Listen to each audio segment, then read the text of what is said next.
Good morning, everybody. Good morning, good night, good afternoon, wherever you are. This is fantastic. And thank you so much for giving us the time to be with us for the next hour. My name is Elizabeth Schlegel. I'm Assistant Director of Faculty Development and Medical Education Research at the Zucker School of Medicine in Long Island, beautiful New York. And I have the distinct pleasure today to have a fantastic speaker joining me. Dr. John Willey is the chair of the Department of Science Education at the Zucker School of Medicine with me. And I'm very glad that you join us today, Joanne, because you are a professor and a teacher of microbiology and a course director, of course, at our medical school. And if it comes to teaching and learning, this is simply you. I mean, you really have seen it from both sides, and you know what's effective, and you know that you cannot lose time to really, you hit the ground running. You gotta get studying right away. Isn't that true? I guess absolutely. Yeah. Absolutely. Yes. Yes. Yeah. So let's get started. Let's hit start. Let me share my screen. And all right, fantastic. Okay. All right, I trust that everybody can see my screen. Otherwise, just yell out because I don't really see anyone right now, but that's okay. Okay, we will use Poll Everywhere. And before we're gonna tell you anything, we would actually like to ask you. So we use Poll Everywhere in order to capture your ideas. How do you study right now? You can respond in two ways. There is one way you go online and you add Poll Everywhere /SOM1, or you text SOM1 to 37607, and then you will get a message back and you join our session. I will advance the slide now, however, you will see the instructions right away. And I really want to know, this is what I do when I study. And the instructions are here again. And I'm really curious on that. 2. So this is, right, open text. Just type in whatever comes to mind. Absolutely. 7, 8, 9, 10. Keep it going, guys. Well, of course, some of you must be quite sleepy and we really value the time that you give us here to make this go, but wow, 29, 30. All right. We should have enough time today, so I really want to see how this goes. There's 354 participants. I'm so honored. This is amazing.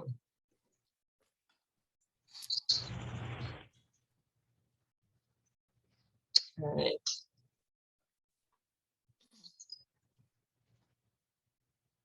So I think what I'm going to do, I cut it off at 100. Oh my God. You guys are really fantastic. All right. So let me see what the responses are. I'm really looking forward to that. When I study, I grind. This is the first one. Well, actually, 2-0, active recall. This is fantastic. Yes. Listen to music. I will get back to that one. This is a good one. Yeah, it's a great one. Quizzes to check my learning. That should work. Oh, some sort of distraction. Well, I would like to have a discussion if that works. Yeah, I do this too. Yeah. Yeah. Re-explain it out loud. And I make a lot of tea for myself. Flashcards. Mind maps. Nice. That is cool. Yes. Oh, that is very smart. Focus. This is super smart. Yeah. More focusing. Yeah. Read and revise. That's great. Yeah. Lock my phone in a timed box. Yeah. And put on study music. Oh, Pomodoro schedule. Nice. Yes. Nice. Wow. Very organized. Yep. That's really great. This is fantastic. Well, I really hope we have to add a lot to that and, kind of focus it even more. Time myself. So this is the Pomodoro. Yeah. The caffeine. Yeah, well, I agree with that. Caffeine is one of my major food groups. And chocolate, but I cannot say that very loud. That's my other food group.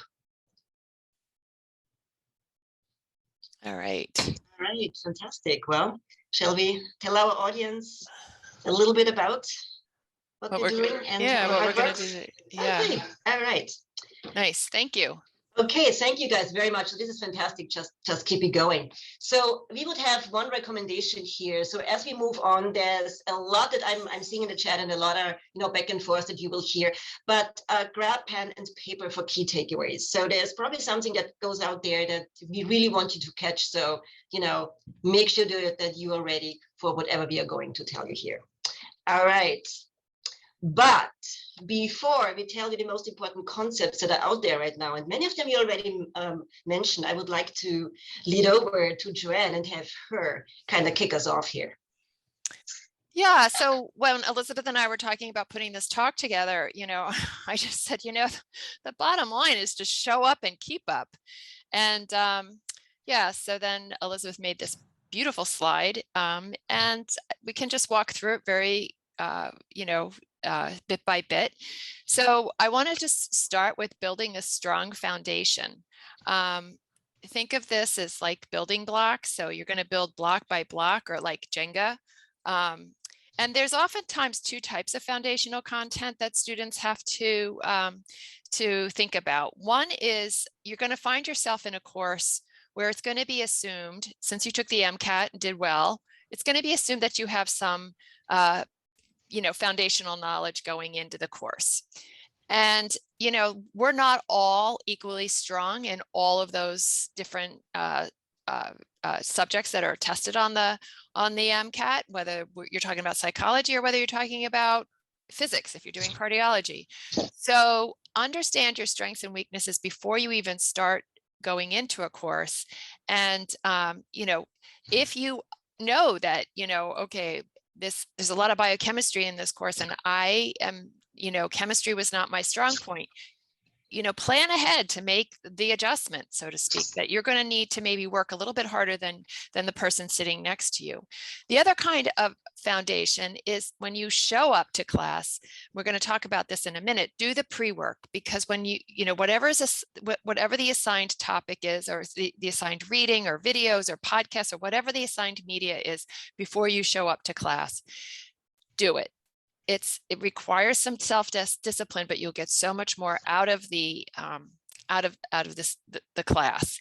And then show up to class. You'll find that when you get to medical school, a lot of kids decide they don't want to come to class, and I really think that's unfortunate. Hopefully, what's going on in class is going to give you more than what you can just learn in a review book or in a book.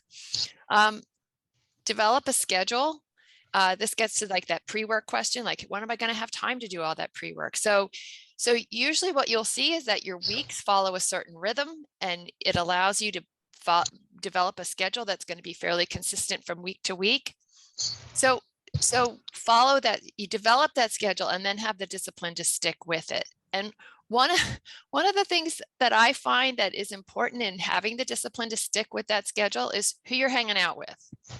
So if you know that, your best friend goes out on every Thursday night because they're not in med school, maybe decide to hang out with your best friends on Saturdays and have that conversation with them and say, I cannot go out on Thursday nights, or whatever it is. So find friends who are also dedicated to being successful medical students. There's that expression, there's no atheists in the trenches. Well, there's nobody in medical school who's not going through what you're going through. So develop a support network within your medical school class, because those are the people who really understand what you're going through. Another thing is that don't be afraid to go seek help from either your peers or from the course directors. We're here to help you. The worst thing you can do is, and this gets to that foundation piece, is to go from one week to the next week with unresolved understanding of content, because this is a huge Jenga we're building. And if you're missing an essential tile or essential block at the bottom, you know what's going to happen. So you really have to make sure you understand all the key points from week 1 before you move into week 2 and so on down the line. And then this really is a continuous study project. So you're going to be studying, this is this is what if you go to medical school, you are signing up to study and learn for the rest of your life. So a lot of the behaviors that we want you to develop in medical school aren't just for your success in medical school. We're hoping to build the kind of behaviors and attitudes towards learning that are going to make you a successful physician for the rest of your life. So I think that's about it. Elizabeth, do you have anything to add? Yeah, thank you very much. I think the biggest point and the biggest kind of closure on this is really you start a habit that is lifelong. This is your culture, and this is where you add on, and this is where you find other folks just like you, and you help each other along. So this is really, it's the starting point to really to get you where you want to be in life. And I think it's a fabulous journey, but also do not lose the time. However, if you feel you're falling behind, we're really here to help you. And I cannot stress this more, because we professors, we learned that material ourselves. So we knew that we know the little tricks, right? I mean, we have a lot of tricks up our sleeves, how to study and how we can do it right. And talk to us. I think that's one of the things that I just want to underline. But other than that, I think we really covered it. Now, let me go into the anatomy of a session. And you all might actually be aware of that. However, here we go. And again, going to this, and not every school does that. Some schools assign pre-work. Well, other signs actually give you a syllabus, right? Or they give you an academic schedule or anything that kind of lets you kind of look ahead and really guess very wisely about what is the next session that you're going to tackle. And usually there are learning objectives attached to that. Now, learning objectives are the educational intents that you're supposed to master, right? So if you have them, prior to the session, that's great. So go and flesh them out, and you can look at YouTube, if it's very, very dry, right? You can read a book, you can really do anything just to get a good idea in your mind what the upcoming session is about. And there is something more about these learning objectives, because this is where we actually will take our exam questions from. So this is really your guiding beacon, the learning objectives. So if you run completely out of time and this is all you got, go back to the learning objectives, because they will tell you what in the end you really have to cover. And as we look more into the anatomy of a session, that actually helps you to take notes. So let's say you know where the learning objectives go, and usually your medical teacher, professor tells them at the beginning of a session, and I will tell you mine just in a moment. You can actually section your notepad or your computer or whatever you're going to use into sections, because this is where everything goes. And then while the content gets rolled out and your professors tell you what it is all about, make note if there's an activity. Is there a case? Is there maybe a quiz? Is there maybe a class discussion? And all these things, they're there to build memory. And think about when you're sitting in a class, you had more than just this summary of the individual pieces, because what your classmates might add might be actually pretty helpful, and you might remember it, how they say it, right? So you really learn from the entire group. So make a note of that. Make a note what other people tell you, just as like here, make note of what people in the chat may say, or make a note what people might say on Poll Everywhere, because there might be something that you haven't tried yet, or something that you tried at one point, and now it would be a good idea to take it up again, right? So this is one point when you really want to take note and build in activities into this. Then usually at the end of the session, there is a summary. Now, if there is not, take the time, take the learning objectives and just sum them up with added information, because telling you a little trick, this is exactly what a summary actually is. And then make a note of your instructor's contact, because your instructor might become your future colleague, your best reference, your best mentor, your best man, or well, your best friend as well, right? We all work together in the end. So it's really, really great to make a note about who are the people that you meet on your medical education journey. And then, of course, after everything, maybe you write everything together on one page. Maybe you make a mind map, just as one of you already mentioned on Poll Everywhere. Sit down for a post-session consolidation. And if you gently talk it over in your mind, that's good enough. But don't just let it sit. Take it up and go over it once before you move to the next session. And this is what I wanted to bring you for anatomy of a session. Joanne, is there anything that I forgot? So the only thing I want to point out is one of the most common questions I hear students ask is I don't understand the depth to which I should understand topic X. Yes.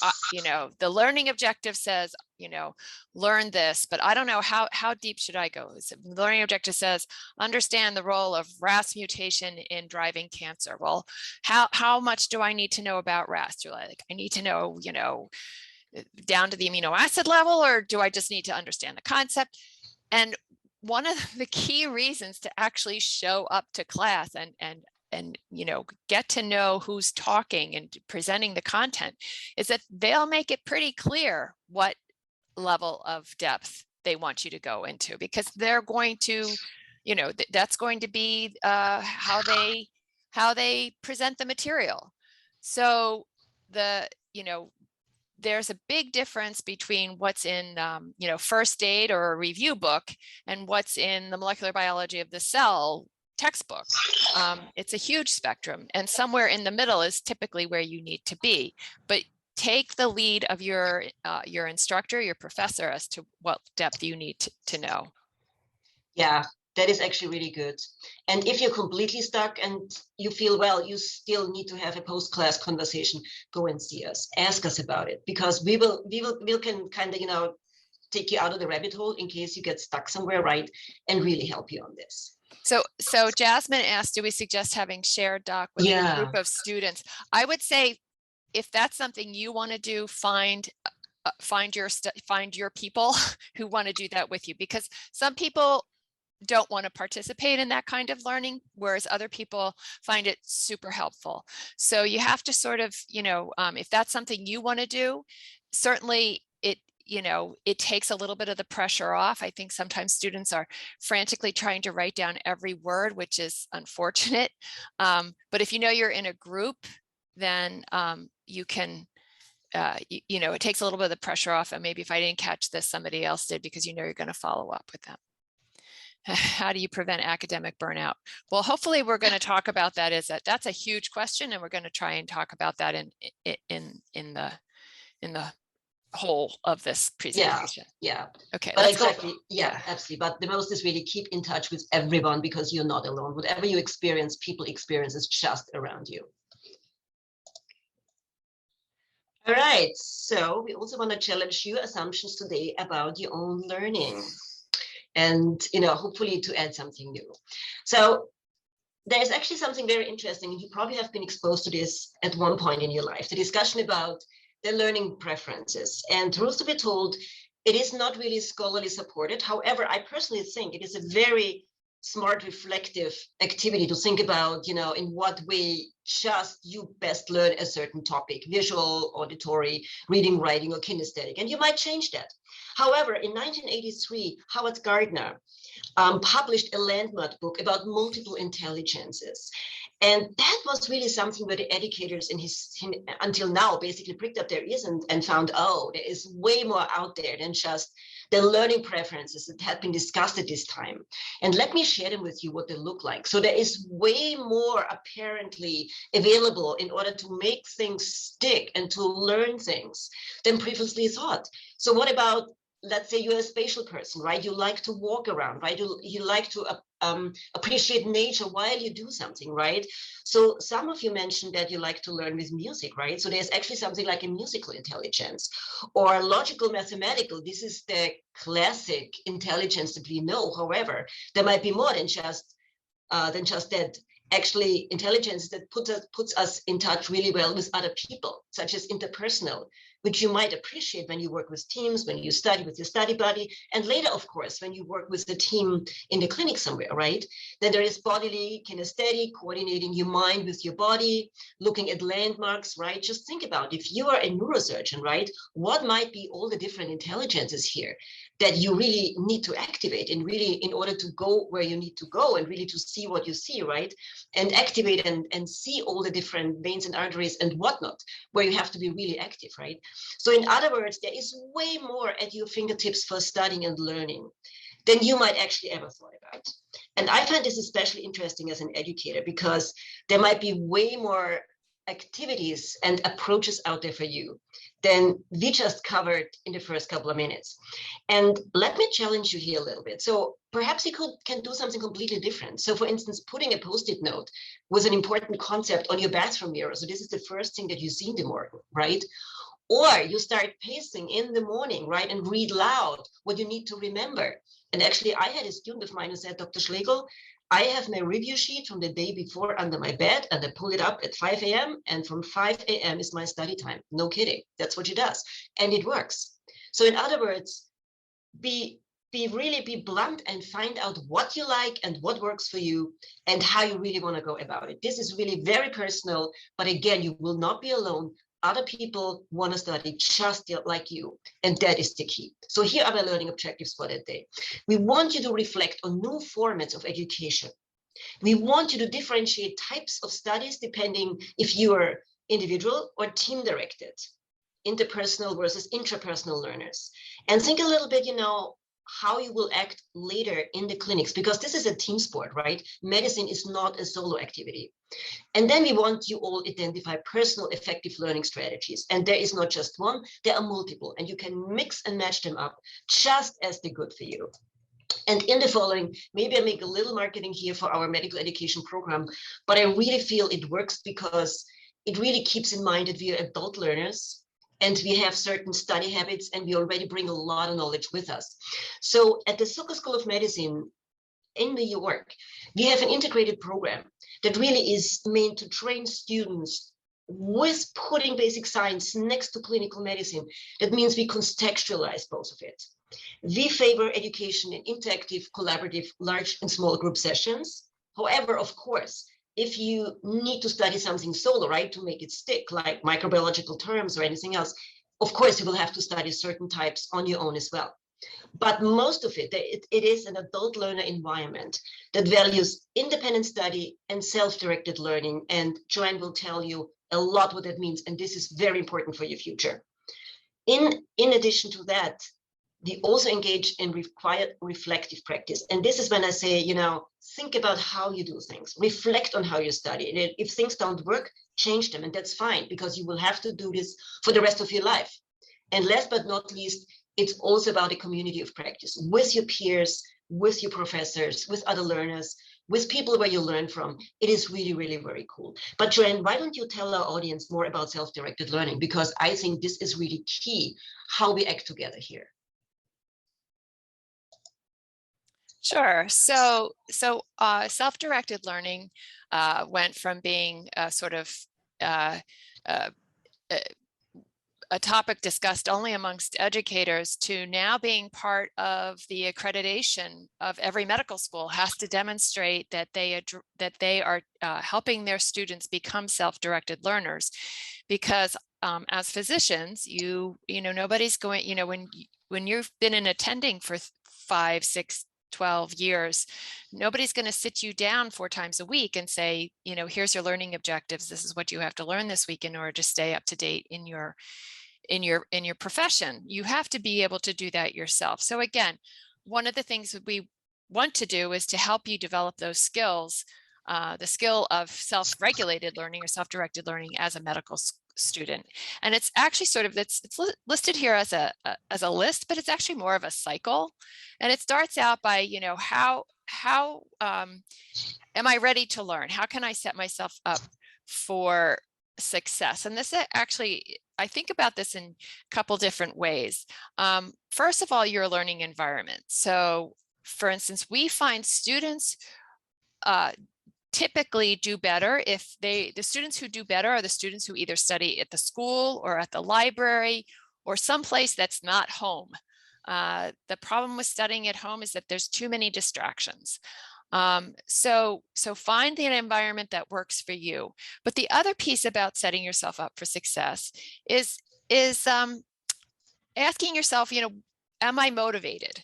What is my motivation for this? And sometimes, especially in the beginning of a course where the content is super foundational, it doesn't seem to have an obvious clinical relevance, sometimes it can really feel like a stretch to force yourself to learn that material.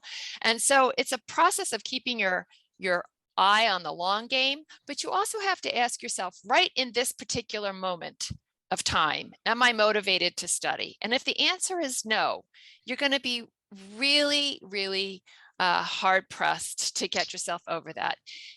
Then, so if you're not motivated at that moment, ask yourself, what do I need to do to get motivated? Do I need to just take a short walk? Do I need to take a short run? Do I need to go have a bowl of ice cream? Do I need to call my best friend? The point is, and it gets to that burnout issue, you have to take care of yourself before you can be successful. So figure out what you need to do to get yourself motivated in the moment. Then the next thing is to set learning goals. And there are basically, we talked about learning objectives, which might be given to you or developed by your study group. But,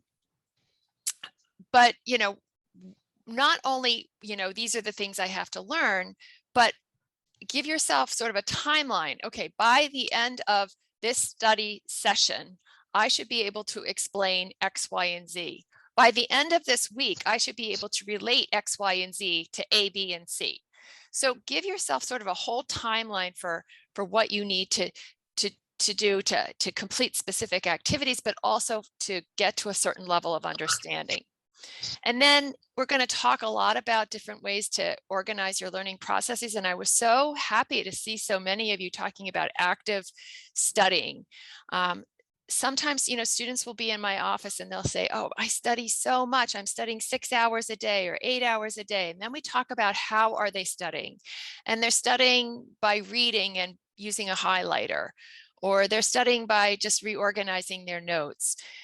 This material has to be, a lot of it is very conceptual, but a lot of it is also very vocabulary driven. There's so many new words that you're going to learn in medical school. It's like taking a foreign language. So you want to be able to take the material apart and put it back together. Think of yourself like a car mechanic, except for you're a knowledge mechanic. You're going to take that knowledge apart and you're going to put it back together in different ways so that you can see relationships that maybe you didn't see originally. What's one way to do that? If there's, make a table of different things that have been presented, or draw diagrams, or make a concept map. If you don't know what a concept map is, just Google it. Make a mind map, which is similar to a concept map. So like I said, think of yourself as a knowledge engineer. You're going to take that material apart. You're going to look at it this way and that way and upside down and inside out, and you're going to put it back together. And that's going to help you really understand it at a deeper level. Then you're going to figure out, how did I do? And this is where, if you go to a school like Zucker, it gets challenging. We have weekly assessments, but they're what we call formative. You don't get a grade for it. And we give you hand in your response, but we give you the suggested response. And then it's up to you to look at what you said versus what was the suggested response and figure out how well did I do. That's a tough skill. And you have to sort of park your ego at the door and really say, did I nail it, or what am I missing? So, you're not getting a lot of feedback from faculty, which if that's the type of learner you are and you're not in medical school yet, think about what kind of assessments are there at the medical school that I'm applying to. Are there weekly quizzes? Am I going to be constantly getting this kind of feedback from school, or is it more of a self-directed learning kind of approach? Because some people thrive in this type of self-directed learning environment, and other people really struggle, to be honest with you. And then, as I said, it's a cycle. So monitor your progress, and then get yourself back up there and say, okay, how did I do? What do I need to do to be successful? Which learning goals did I accomplish and which did I not? And so now I'm going to go, I'm going to do a little bit of remediation because maybe I didn't do as well as I thought I did. Or maybe, I was a biochem major and as an undergrad, and this content is so easy. But then when, you get to physiology, and you really find the kidney just an acid base is just That's just, a really hard thing for you. So, understand your strengths, understand what you need to work harder at. Nobody is really good at everything. And if they tell you they are, they're kidding themselves. So, Elizabeth, do you have anything to add? Yeah, so I'm monitoring the chat a little bit, and I feel maybe one thing might help that we hadn't thought about. You're not alone in this. There are older students right there, first year, second year, third year. So we have we call our names, our year something different, but second year students, so just the next generation, the next cohort up, they're always happy to sit down with you and explain to you how it was and how they experienced it. And even sometimes they go back and teach in the classes that are just started. And this is what we call near peer teaching. But this is really something that you might find in any place. You might even find it in high school. Go talk to folks who went through what you are going through, because they will have really good advice for you. And I'm seeing students here who struggle, who start basically, working themselves up from high school. And I really understand that. When we were there, we really did talk to higher ups, and we learned how to study, because we knew once, and I'm from Europe, right? We went straight into university. We knew the wind is going to be harsh. So you got to be ready right away. So I feel if you really start good study habits from high school, it helps you just the most. This is really, really important. So what Tran just mentioned to you, it's really, you cannot lose a minute to really do this well. But then again, you're not alone. Look at folks who are older than you and who can help you out. Yeah, something on the chat was about recorded sessions. Yeah. There's just different types of recorded sessions. Some schools, I would really hesitate to go to a medical school where everything is recorded. Some schools use what's called a flipped classroom approach, where some of the content is you watch a video before you show up to class, and then in class you do a deeper analysis or application of that material. So that's another approach. The other thing you can do is, I think every medical school, even ours, where we have a pretty strict recording, no videotape recording policy, you are allowed to audio tape. So that's something that can help. And then the Mcat score. So next week, Dr. Waldenberg is going to be presenting, and she's going to tell you all about everything about Zucker School of Medicine. So, I mean, I can answer you. Our average Mcat is 517, but there's certainly a very broad range, because we don't just look at an Mcat score. It's way more than just the Mcat score. I couldn't agree more. Okay. Okay. So. Yeah. Okay, so let's go into another let's go into another very important topic that also, well, I mean, we cover everything as we have our conversation here. We really cover everything, but there's something that's quite interesting, and you have to think about that. There is interpersonal learning, so when you learn for yourself solo, and there is learning in a group. And depending what type of person you experience yourself, that you feel, oh gosh, I'm an introvert, I would never like it in a group. There are ways to collaborate. There are ways to play it out. There are ways to get really comfortable with being uncomfortable. And the reason is really, if you go to medical school, if you become a medical doctor, you will be around people every minute of your life. There is no way out. So basically starting to get comfortable with other people and learning and studying with them from an early on, it really makes it easy for you later on. So let's about thinking here, surviving in an interactive environment. And again, we make here a lot of marketing for our medical school, but I really think it works. This is a very interactive environment that we have. So mix it up. Start being comfortable on spending time alone. And again, there is a well thought out time. If you have to, let's say, think about biochemical pathways, or think about microbiological, about bugs, or about certain cytokines, right? There is definitely time to study alone. And at our medical school, we actually have something we call little pods, where the students can go in and write on the wall and really take time alone and think. But then also we have groups where students can sit together and study together. And there is really a time for both. When you learn in a group, You have the opportunity to be mentored and advised by others, right? You can talk out concepts in loud. This is also a place where you would be able to play educational games, perhaps, right? And where you can engage into peer teaching. But then it's not just a defined group. Again, meet other folks from higher up grades, right? They will tell you what they went through, and it really, really will help. But going back, if you were a solo person, and I started out, I would say, from high school very much as a solo person until I found out that people actually gravitated to me just for reviewing a lot, which really helped. Keeping a personal learning journal or just making a note, oh, that worked really well, or no, that didn't work at all, right?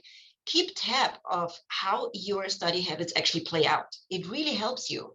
Then you can go back and you have historic notes about how you can do things better, how you hit it just right. Always consider the big picture when you study. That really helps. And again, and I'm not going to spending too much time on this, but have a sense of time and time management. I think that just really goes a wide way here. And from here, we want to move into 6 strategies for individual study that you do as a person. Now, we didn't come up with this on our own. This is all taken, or most of them are taken from Brown's book, which was a Harvard-based book about Make It Stick. It's on Kindle available. It's really easy. And this is really the highlights that we bring you forward, and we really hope it helps a lot. So let's start with elaboration. And this is kind of silly, but talking to yourself really works. This is when you walk around and you speak things loud. And this will be your best friend when you have to learn a disease you cannot pronounce, or a microbe that's really new, right? Saccharomyces cerevisiae, which is not a disease, we'll know that. But you will have to learn all that, right? The tech terms are the part of the trade, and you need to be able to say them. But even if it's a concept and you put it into context, say it aloud, walk around, say it aloud. It really, really helps. It may even help you solving a problem. Joanne, do you speak loud when you study? So sometimes, I've been teaching for a really long time, and I, certainly have learned that you don't understand anything until you try to explain it to somebody else. And then you get halfway through it and you think, holy cow, wait, I don't know what I'm talking about, which is a horrible thing to do, if you are trying to teach something. So it's better to have that experience, when you're sitting and trying to explain it to a peer, or even just to your dog or the mirror. The other thing I want to say is, we're all raised to speak in prose, so to speak like they do in novels. Nobody teaches you how to speak like a medical journal. And yet, when you get to medical school, that's pretty much what we're asking you to do. We're asking you to leave all that sort of the normal rules of grammar and subject and sentence construction, kind of, set that aside and start speaking like somebody in a medical journal. And so the more you practice speaking in that kind of scientific jargon and speaking like a scientist and like a physician, you'll start thinking that way. And so the more you say it out loud, the better, for sure. But actually, I have a wicked idea here. And if I might say so, there's a lot of science poems that came out of Harvard University. And actually thinking, if you're really good at that and you develop a rap about microbiology, I think that would be fabulous. I'm pretty sure you'll learn it really well. And please share it with us. That's something I would really like to see. But talking out loud, explaining it to someone, I think that goes a long way. I really agree with that. There's a great video about the TCA cycle. Well, about not just the TCA cycle, about electron transport, the whole oxidative phosphorylation, by a couple of students from Stanford. If you Google oxidative or just OxPhos Stanford student rap or something like that, you'll find it. It's so good. Go. It's so good. There you go. Have some fun with it. Absolutely. Okay. This is really fabulous. Thank you. If anybody knows it, they should put knows of it. You should put the link in the chat. Yeah, no, I definitely want to see that. Thank you very much. Yeah.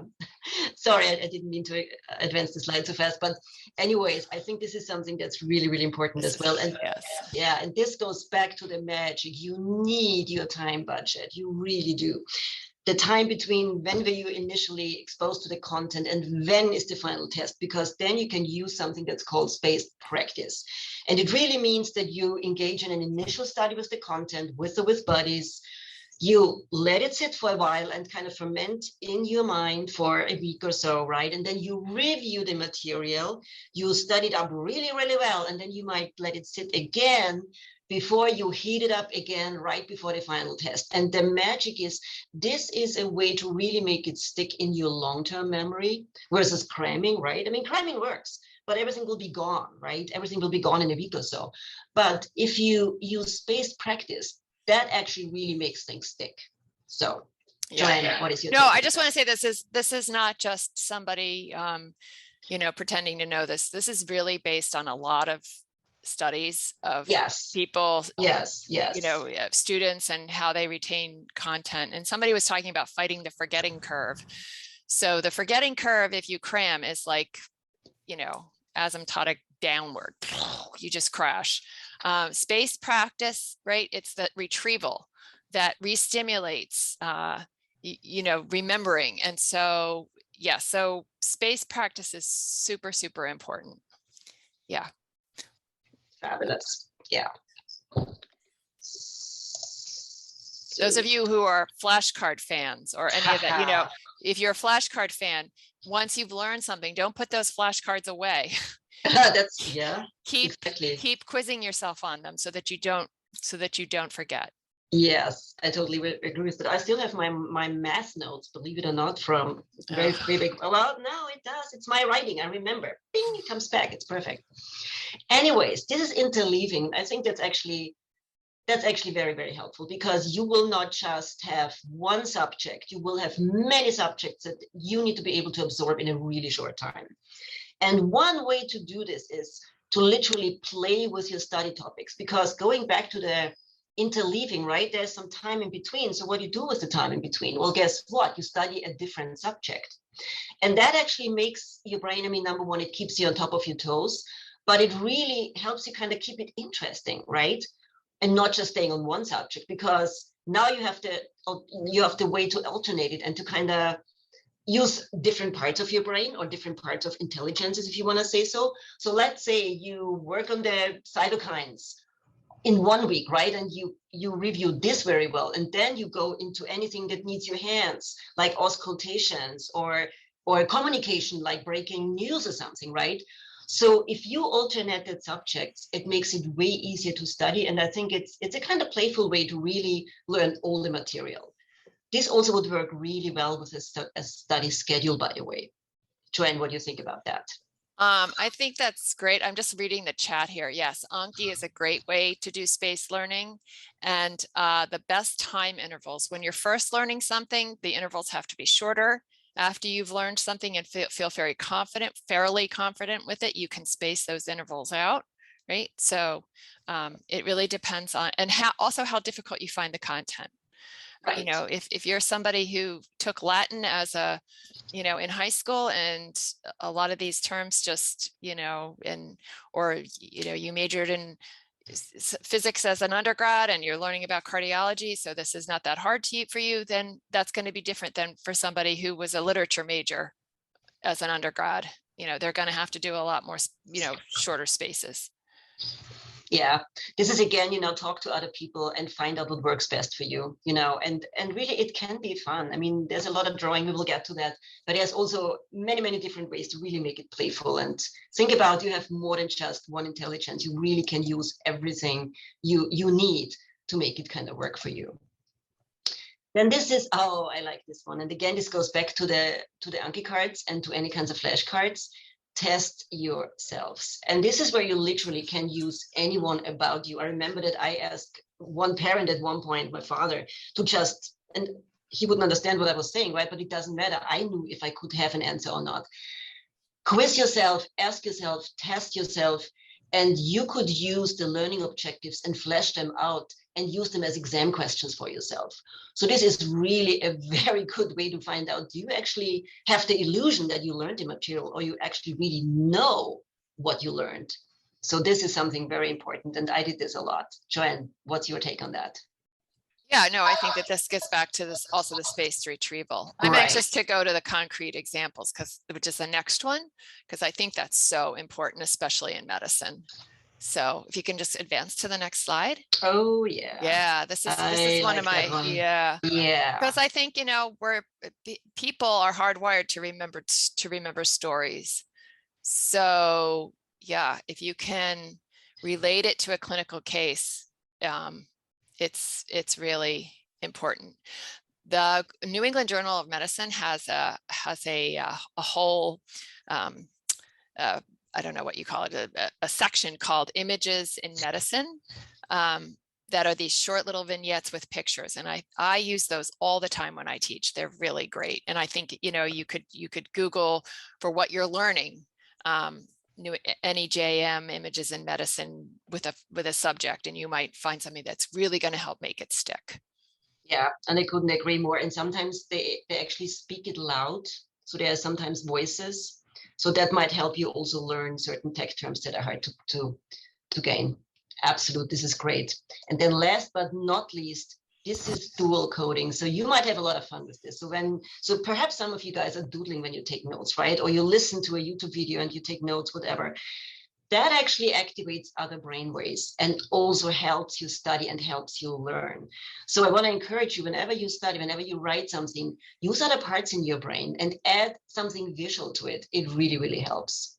Yes. So this is like Picmonic. Somebody had mentioned somebody mentioned that, or Sketchy Farm or Sketchy Micro. You know, those of us who teach microbiology, I kind of roll my eyes at Sketchy Micro because I don't really understand it. But then again, you know, I had 40 years to learn all that content, and my students have 7 weeks. So, hey, whatever works. Exactly. That's the way it goes. Exactly. So, wow, you know, we covered really important concepts here. So what I would like to ask you now, what are the best choices that work for you guys? So Joanne, let's ask our audience, what actually works? Is it elaboration? Is it spaced practice?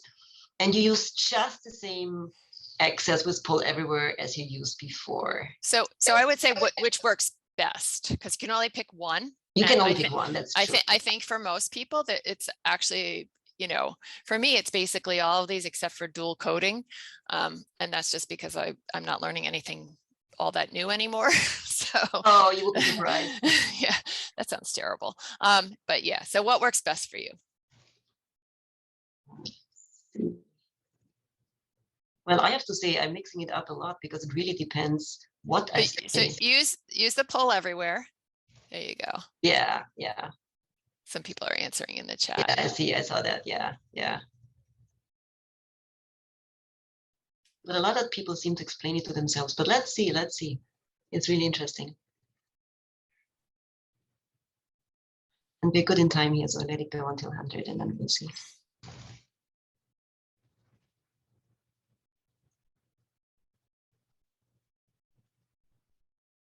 And I'm pretty sure there will be no ways to be found how studying works best. So this is what's now, right? We'll see what it is. So 100. Okay, let's see the responses.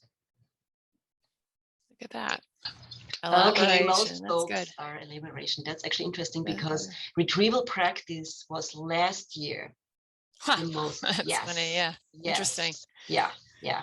But in any case, don't change it. Don't worry about it. Use whatever works for you, but be reflective minded, and keep in mind you might change, and depending what you study and how you study, and also you get as you get older, there is more material you build it on, right? You learn, you might study different, so give yourself some time to learn new ways and approaches. Okay, so this was all about you individually. So now we actually wonder, how does it work for people in a study group? Because there's some other things that we might want to have to think about. And again, our medical school is very much built on small groups. So studying in a group, really, it helps you in comprehending and connecting the dot, because simply more people hear more details. So you might have forgotten something, but it also uncovers your weaknesses. So maybe you want to pick people who are kind, right? Because there will be things that you simply don't know, and people will tell you, and that's totally fine. So you will learn to be ready, right? And you will be ready to stick more in informative and more details into your growing knowledge. So there will be more details. There will be, of course, more creativity and critical thinking, because different people, different study styles, right? And this goes back to what Joanne said at the very beginning. Surround yourself with like-minded people that want to be successful in med school. So surround yourself with motivating and inspiring people. So it doesn't necessarily mean these have to be your best friend. And in fact, studying with your best friends might not work so well. You want to be people who have simply the same goals as you do, right? But Joanne, what is your experience with studying with other folks? So I would say that most of our students, well, we have a curriculum that requires students to get together and learn together with a facilitator in the room for 6 hours a week. So we have that baked into the curriculum. But as far as studying, I would say most students prefer to study the first pass or two by themselves and then come together before exams. There are some students who have small study groups that meet regularly, maybe once a week, just to check in. It's a good way, I think, if it's a good way of giving yourself a deadline. Like if you know that you're going to have a study group on Thursday afternoons and you have to be prepared to talk about certain material, it's a really good motivator. So, use it for no other reason. That's a great reason to have a study group. But I would say as far as serious, long-term type of intense study groups, that happens definitely right before finals. Yeah. So, yeah. That's a good point. It's interesting. I actually had study groups in high school and it worked really well. Okay. All right. Yeah. And this is something that I'm actually going to close with because, again, it will go into your lifelong habit of interacting as a medical professional with patients, with peers, with your fellow clinicians, right? Or maybe then coming back and teach at medical school yourselves. Teach each other. And also the teacher learns the most. And this is so true. When you are getting ready to teach somebody anything, you really have to be on your toes all the time. You need to know your stuff. There is no way around it. And I think it's actually very healthy. It is also, and this is something that's evidence-based and that we are definitely already publishing about, teaching is a health profession's core skill. So you will not escape that one. If you teach each other, it also puts you in a unique leadership position. So take that opportunity, right? Because you really start small of interacting with people, getting to know other folks, getting to know how can you accommodate other people and make sure that they understand, right? Help them learn, help them lead themselves, right? Also, peer teaching reveals knowledge gaps, right? As we said before, so you have to be open to be vulnerable. You have to be open to perhaps have missed something important, but that's fine, right? Because now you're with the group. And this is the best career training that you possibly can think about. And with this, I want to hand it over to Joanne for a moment. I'm not sure I have anything to add at this point. I've been actually having fun reading the chat. Yeah. And somebody said studying with a best friend can be distracting. I agree. That is so true. Study with a colleague, not a friend. Yes. Yeah. Don't do that. Yeah. And that is so true. Eventually we'll be teaching your patient, and that's actually very important for making sure that your patients. Here's a really good one. Digital versus paper notes. Okay, so there's been studies that show that people who take notes on using a pen and a pencil or pen and paper, whatever, by hand, actually retain material or understand, but do better on exams. So whatever that means. So I'm a big OneNote fan. I love the way you can embed and move I'm a big fan of digital. But there was a professor at Harvard who actually divided her classes up and I think it was chemistry, and had some students, she didn't make any, but she said, those of you who want to take paper notes, sit over here. Those of you who want to do digital notes over here, and blah, blah, blah. And she did it a couple of years in a row. Now writing in blue pen, that one, I don't know, but I have heard that writing paper notes. Now what you can do is take take your notes digitally during class. And then, I would really advocate when you sit down to study, and you're making tables and you're diagramming and you're making concept maps, that's when you get out the piece of paper and the pencil and and do it that way. Yeah, so. Absolutely. Okay, guys, so let me ask you, what inspired you most? What strategy inspired you for trying it out? So maybe there's something completely new that you didn't do before. And I would actually invite you, try something new that you hadn't done before that makes you, something low stakes, right? That makes you uncomfortable for a moment, just to see how it actually goes. Teaching, oh yes, teaching, spaced learning, elaboration. Spaced study schedule. Yeah, that's smart. That's the key to success Yeah, right there. yeah. Alternate topics. Yeah. For me personally, a schedule and time management is really super important. Another strategy that we didn't discuss is is getting enough sleep. Yes. I think students get so, it's so easy to get blinkered, and you're so focused on, I have this test coming up, I have to study. You're not doing yourself any favors. Those of you who took neuroscience, you're not doing yourself any favors if you're cutting yourself short on sleep. And it also contributes significantly to burnout, because when you're tired, the first thing that goes is perspective. And I know this from personal experience, what is actually a not very significant problem looks like you've been assigned climbing, Mount Everest in a pair of flip-flops. So yes, sleep is an amazing thing. It's really important that you stick to your schedule, if for no other reason, so that you can get enough sleep. Yeah. Figure out what enough sleep is for you. And believe me, there is only about 1% of people in the world who can really get away with 4 to 6 hours of sleep a night. So if you think you're one of those people, my guess is you're kidding yourself. Yeah. So aim for 7 to 8. It makes a huge difference. Yeah. But I'm so glad you're really, really ready to try out what we told you about. And finally, we also would like to ask you about your important key takeaways, guys.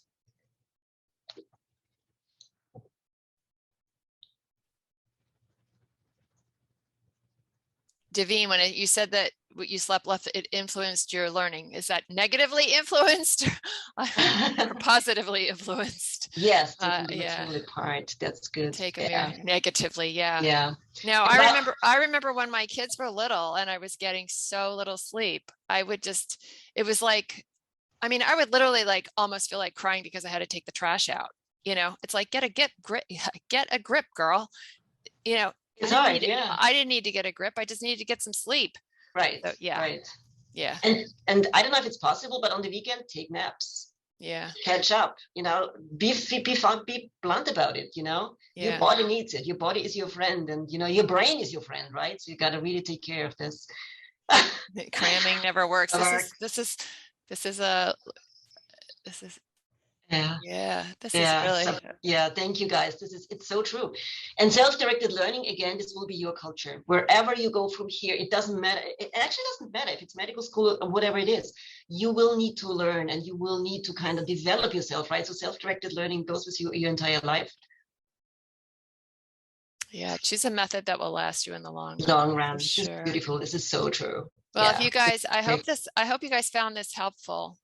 And I think Dr. Schlegel put our emails in the chat. So if you scroll way up, you'll find them. Oh, I can edit in again. Yeah. No problem. So let us know how you're doing. Yeah, this was fun. This was really cool. Awesome. Thank you both so much. You're always such amazing guests on Brain Turns, and we really, really appreciate your input. Thank you also for providing your emails in the chat, and we can also re-provide them later if anybody needs them. One thing, Dr. Willey or Elizabeth, if it's possible, are you able to save this key takeaway? I know. I was just thinking somebody should take a screenshot. Yes, no, it is. What I It was is. thinking, Basically, yeah. it stays for the entire time. And I even took great. screenshots of the last time. So I will send them to you, so you can send them with the chat or, yeah. Yeah, perfect. Happy to That'd be provide. awesome. Yeah, so it was a pleasure. And I want to just say to all the students, if you haven't applied to medical school, best of luck. Really shop carefully, because there are different schools have different learning styles. So think about what learning style works best for you, and then apply to a school where you're going to be successful. And or where you have and really really think about it. Don't just geography is part of it, but it shouldn't be the sole driver, nor should the Mcat score, because you are way more than that number. All of you are way more than that one stupid number. Exactly. So, exactly. So thank you so much from across the globe. This is such an honor and it's so much fun. Yeah, thank you so much for working with us here, for all the great input that you put in the chat and into poll everywhere. It's fantastic. Thanks a lot. Thank you guys. Thank you I'm so signing on much. here at the end. That was incredible. We'll see you all next Monday also with another lecture from Dr. Rona Waldenberg will be back, and she will talk all about applying to medical school. She's also going to talk about direct entry 4+4 programs or 3+4 programs. She's going to talk about linkage programs. She's going to talk about our program. So so you guys should definitely check that out if you're not already in med school. Love it. All right. Well, everyone who's still signed on, we have one more lecture for the day, and then we'll move on until tomorrow. We have Dr. Ben Shalom, who I think, Quinn, he may be signed on if you want to promote him. He's actually discussing kind of a newer topic in neurosurgery, this idea of neuroplastic surgery, which, again, we're always focused on kind of innovation in neurosurgery. It's one of the, and all medical fields are, but I feel like neurosurgeons in particular really embrace progress and we push for it. And so he's currently a fellow here. He's moving into his own practice very, very shortly, trained at Hopkins doing neuroplastics. And he'll tell you a little bit about what that's all about. It's a pretty exciting field, up and coming, and we look forward to it. And thank you again to Hofstra and the Zucker School of Medicine for being a part of this. It's really always a very, very well-received lecture. So thanks so much. Thank you, and have a wonderful day. Thanks for having us.